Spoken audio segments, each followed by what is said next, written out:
Nakaba-sensei! Why the fuck do you do this to me? I wake up, in under like 30 minutes, like the first 30 minutes I wake up, I see this...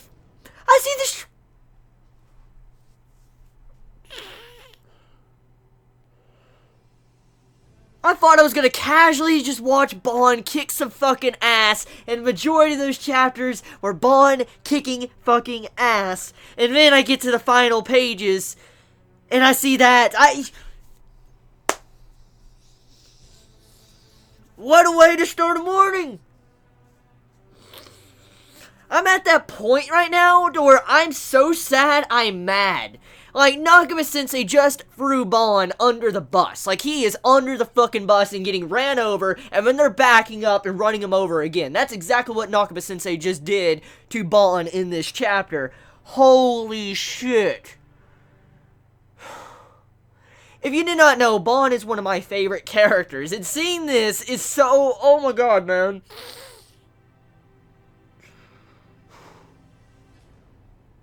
Oh my god, man. Of all things, man. That's not right, dude. That's not right. That's not fucking right. Like, yo, what the fuck? I expect this shit from Tokyo Ghoul. I don't expect this shit often from Taizai, but this right here, of all characters you could have done this to, it is Bon of all people. Oh my god. So my rage right now, not at Nakaba-sensei, but at the people that just did this to Bon, Scylla, and Garden, they need to fucking die. Just, you know, I'm at this point to where I kind of feel like I'm at that anger level where I was watching Full Metal Alchemist Brotherhood. You remember when you got to Full Metal Alchemist Brotherhood? This is a spoiler, by the way. And you got to that one episode with Roy Mustang where he was, you know, burning. I'm not going to say the full name because I'm going to try to avoid as much spoilers as possible. But you remember when Roy Mustang was very fucking angry? He went after this person and then burnt them into a fucking crisp. That is the rage level I'm at right now when I was watching the show. I'm like, I want something like that to happen. Like, I want to see Meliodas just come back in and just get that fucking vengeance against these two assholes that just did this to Bon. Like, here's the thing. I may like Bon as a character. I love Bon as a character. He's such a great character. But I don't know how to feel if he is indeed dead. Like, there is a theory I'm going to mention in a second.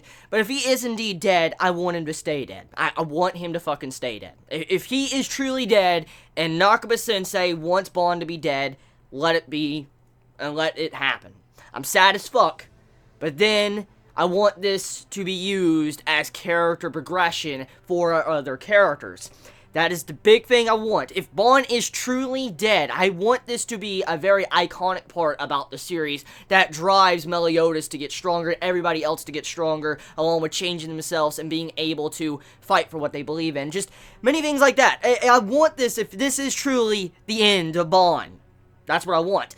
Now, I personally, if he does come back, the only way I really will be fine with Bon coming back, unless it's something I can't even think of, is by being something negative, like something negative happening to Bon. For instance, I want a negative repercussion. For instance, if you read the next chapter title, it says, "Farewell, my beloved thief." That's what the next chapter title is called, and Nakaba-sensei is known for following his chapter titles. So what does this chapter title imply? First thought, when you look at the title, it may make you assume that Bon is gone for good, like he's dead. Just G fucking G, he's gone. But there might be another way or another reason to think differently. Who is actually saying this? Farewell, my beloved Bon. Who would say those words? Elaine. Now, who is pretty much dying and about to disappear and, you know, we know has a connection to Bon? Elaine. Now, here's the thing. When Elaine dies, like, the body's completely gone, and then her soul goes up, it might be possible. Elaine, we don't know what the full extent of Elaine's abilities. We don't know the entirety of her abilities. So what if Elaine could sacrifice her own soul to save Bon's? Think about that. Like, as we found out from what Scylla was saying to Bonds, like, what happens? I mean, when your body dies and your soul can't go anywhere, it goes off and wanders around in the void. And I'm thinking like, holy God, if your soul is destroyed, then yeah, like what does happen? Like you're nothingness. That's what it is. It reminded me a little bit of Berserk in a way. Like when I saw that, I'm like, whoa! And so when Bond's soul came out, I'm like, shit, this is fucking bad. And you just see the soul come out, and then you see Bond's soul just get away, and then all of a sudden you see Garden just grab it, and I'm like, Okay, anyways.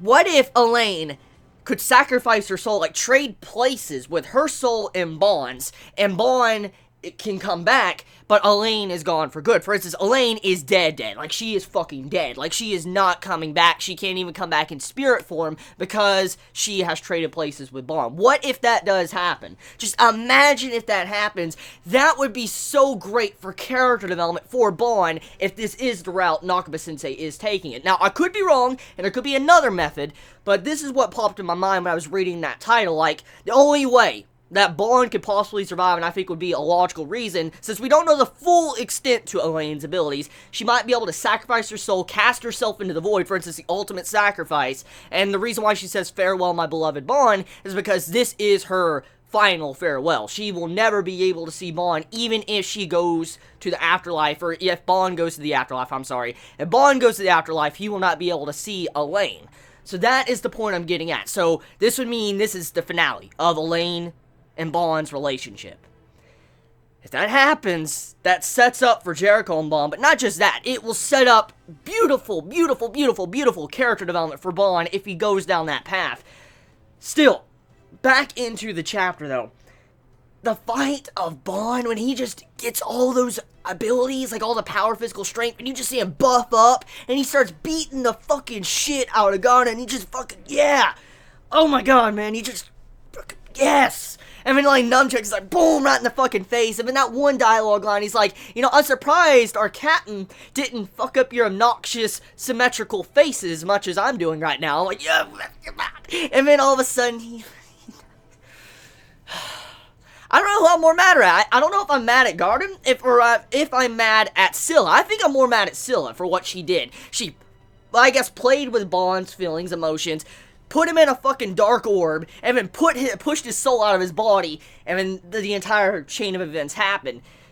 Oh, who would have thought that the souls, like, being pulled out of regular humans would have been used as a way to take out Bond? Like, multiple chapters ago when we saw this with the Ten Commandments, you know, absorbing souls, who would have thought that would have happened to someone like Bond? It makes sense, but I did not even think about that. I bet majority of us did not even think about that possibility. I wonder if souls can be drawn out people, can the other 7 deadly sins, like the other sins, can they have their souls yanked out of them as well? That is the question we have to wonder. This is a pretty deadly fucking move. And then also to see how Bond was defeated, I thought of all ways for Bond to be defeated, it would have been through the use of Jericho or Elaine's body. I thought that would have been the reason for Bond's defeat in this battle. Like, I thought that was going to happen, but no, it wasn't. It actually came down to Bond's soul being yanked from his body. And he doesn't really have any safeguard of that. Even though his body is invincible, it doesn't mean that his soul is. So yeah, bad weakness. And then raises the question, what raises the question here is these Ten Commandments weren't able to put a scratch on Bond. Yes, they were cutting him in pieces, but he regenerated. So it goes to show you how stronger, what is different about Meliodas compared to these Ten Commandments. Because think about it. Meliodas, in the past, he left that scar on Bond. But these Ten Commandments, going with their power that probably exceeded Meliodas at that time, we have it to where they're not even able to leave a scar on him. So it goes to show you, whatever Meliodas did to Bond is pretty fucking scary. So yeah, chapter, sad, fucking sad, like, Nakaba pulling a Ishida-sensei this week. He's pulling an Ishida, threw Bond under the bus, and Bond just got freaking ran over, just... Okay, you all have a wonderful day or not, wherever you live. Please be safe. Chibi out.